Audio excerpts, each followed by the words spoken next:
La reforma de la educación en Colombia debe estar orientada a la actual situación política, social, cultural, ética, económica.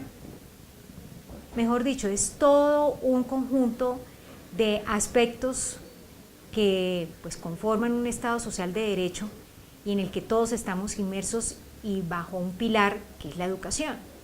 Por eso hago referencia a todos estos aspectos, a todos estos niveles donde tendría que consistir una reforma a la educación.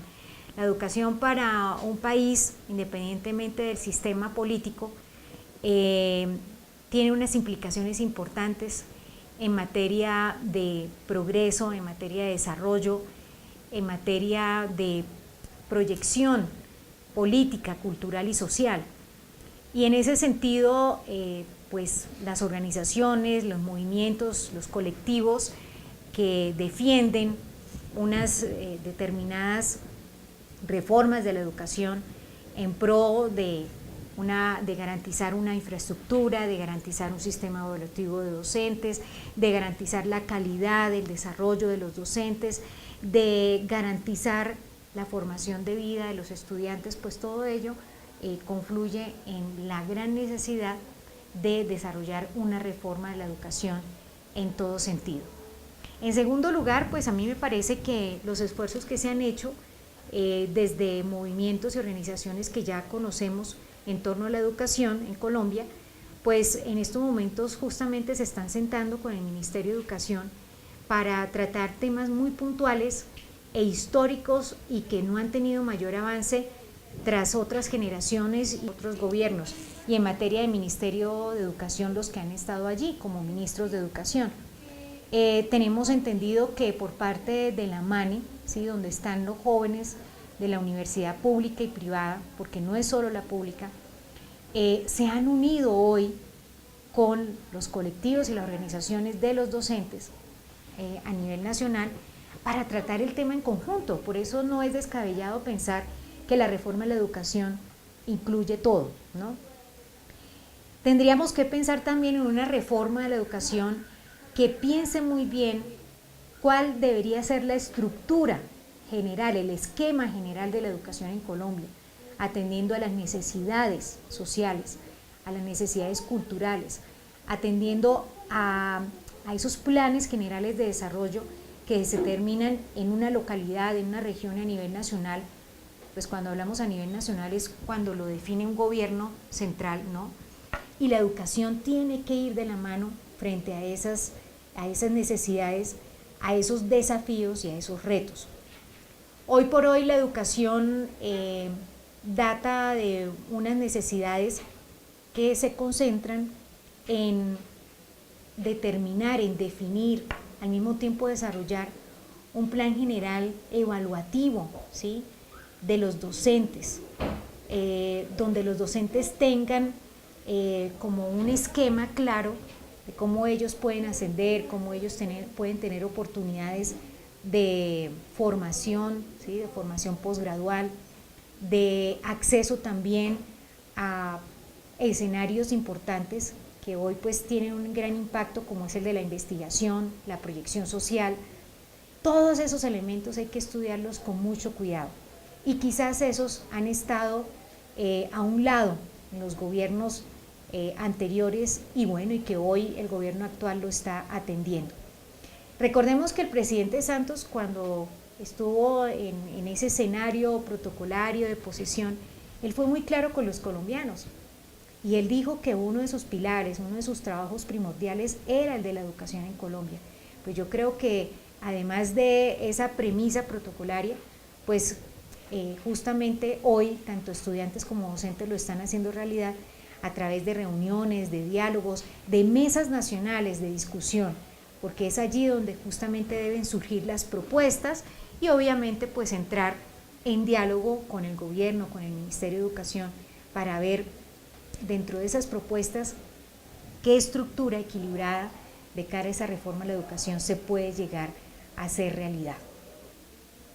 En estos momentos existe todo un escenario dinámico, al mismo tiempo todos estamos volcados, cuando hablamos todos es tanto la academia, los movimientos, el sector político, la parte cultural, todo el mundo estamos pensando en cómo vamos a hacer, en cómo vamos a lograr esa paz, ¿no?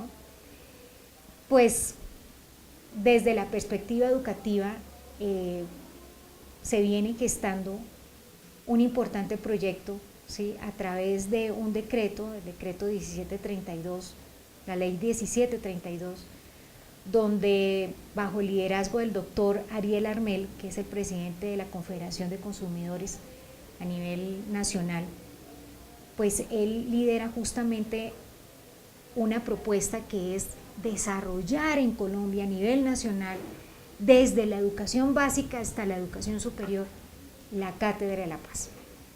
Entonces, ¿esto en qué se constituye? En que todos debemos sintonizarnos de cara a una formación en valores, ¿sí? A un fomento de cultura de valores dirigidos a la paz. Porque bien sabemos, tanto en colegios, básicamente sí, en colegios, se viene desarrollando un plan que es de competencias ciudadanas, convivencia escolar, que eso también está bajo una ley que desde hace unos muy buenos años viene funcionando, pero esas competencias ciudadanas, esa ley de convivencia escolar debe ir de la mano o debe estar bajo la sombrilla, el paraguas de una cátedra de la paz. ¿Qué implica educarnos para la paz? Implican muchas cosas. Implica pensar en términos de una formación constitucional, de lo que qué dice para nosotros qué nos invita a la Carta Constitucional, ¿sí? ¿Qué nos despierta esa Carta Constitucional que hoy también está siendo cuestionada y de pronto con miras a hacerse en serias reformas? En ese orden de ideas, los colombianos estamos llamados a educarnos para la paz en términos de saber qué es realmente desarrollar democracia en Colombia, ¿sí? Cuando hablamos de un Estado social de derecho. Implica también conocer cómo es que hacemos realidad la participación ciudadana en un sistema democrático, que eso tampoco se ha visto, y para ello hay una educación específica. ¿Qué implica pensar en la viabilidad de la gobernabilidad?